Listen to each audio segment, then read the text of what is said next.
Well, from Prince Humperdinck in The Princess Bride to his Oscar-nominated turn in Dog Day Afternoon, Chris Sarandon has had a feast of roles on stage and screen. Love it. Now he's cooking by heart on his new podcast, and we are so excited to dish with him now. Welcome. Dish with me. We're just carrying that metaphor all the way through. Carry it through. Right. Yeah. So this podcast, it's all about food memories, right. and we were just talking before this started about how everyone has a relationship to food and has these stories. So is that kind of how the idea came about? What kind of clicked for you? Well, it came about originally because during the pandemic, of course, actors, writers were all languishing, and my brother-in-law, who's a writer, said to me, "Why don't you do a podcast?" And I said, "What about?" And he said, "Food. You're Greek. Your father owned a restaurant. You cook for us all the time." And so I started researching them, and I had to have a sort of hook for myself. And then I realized I grew up in a restaurant. My mom cooked at home, Greek food at home, all American food in the restaurant. Let's talk to people about their memories. So that's how it developed. Yeah, and so growing up, working in that restaurant, how did that shape you? Oh gosh, in so many ways. And, you know, I started when I was maybe 9 or 10 years old, and the memories that I have. Which is when I started cooking when I was 10. Oh, really? When I was 10, yeah. And everything was about food in our house, obviously.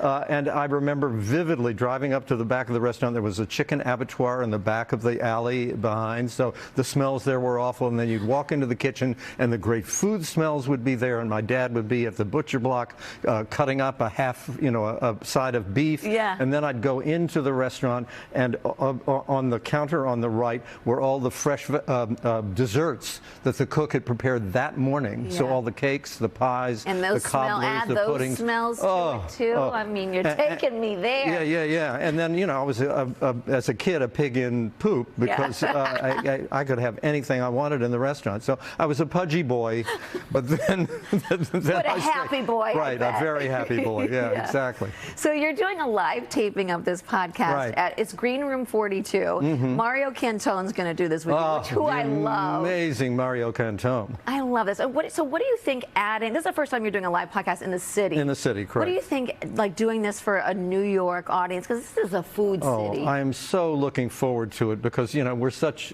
I lived in New York for a long time. I live outside the city now, but they're so sophisticated. They have such broad interests. And almost to a person, all of my guests, one way or another, have food memories that are that everybody will identify with. And New York audiences are, you know, unlike any in the world. So I'm really looking forward to it. You know, we've done a bunch up in Connecticut at a 400-seat theater. We had Jacques Pepin there for a sold-out house. It was like a rock concert. I mean, it was amazing. I'm doing Lydia Bastianich in June at the theater up there, but I'm really looking forward to the kind of smaller venue where you have much more of a relationship with an audience. It's a lot more intimate that way, and I think when you're talking about food too, there is an intimacy to food and feeding people, and so I kind of like that idea. You know, it's a real, people have a visceral reaction to it. Yeah. Do you have any dream guests that maybe you haven't booked yet, but we're going to maybe work on it right now? Well, I've had a number of dream guests already. Coming up in season 2, which will be probably next fall, I've already booked a couple of people that people will be completely blown away by.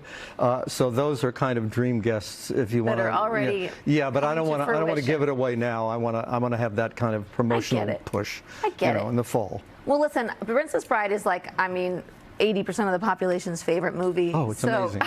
Amazing. It's so amazing. I love it. People probably quote it to you all the time. But do you have like a food memory from your movie experiences, from like Princess Bride? Yeah, actually, it just so happens that in my conversation with Carrie Elwes, who played Wesley, and the Dread Pirate Roberts, the first day we were on the set in Sheffield at the Haddon Hall, and we get lunch, we go in for lunch, and we're served this exotic meat pie, this japuti, right? And we're going, we're going to have exotic Indian food every day. So we go to lunch the second day, and it's chaputis again. We go to lunch the third day. It's chaputis again. And by the fourth day, Rob Reiner and I and Chris Guest and Carrie got together and we said, Revolt. The great japuti revolt of the Princess Bride. I love it. I love it. Well, I wish that I was there for that japuti just to be on set for the Princess Bride. But you can catch Chris and Mario at the Green Room 42 tomorrow at 7 p.m. For tickets and more info on the live stream, head to greenroom42.com. Thank you so much. Oh, more than welcome. We're going to have a great time tomorrow night. I bet you will. Yeah, come New Yorkers, join us. Come, join him.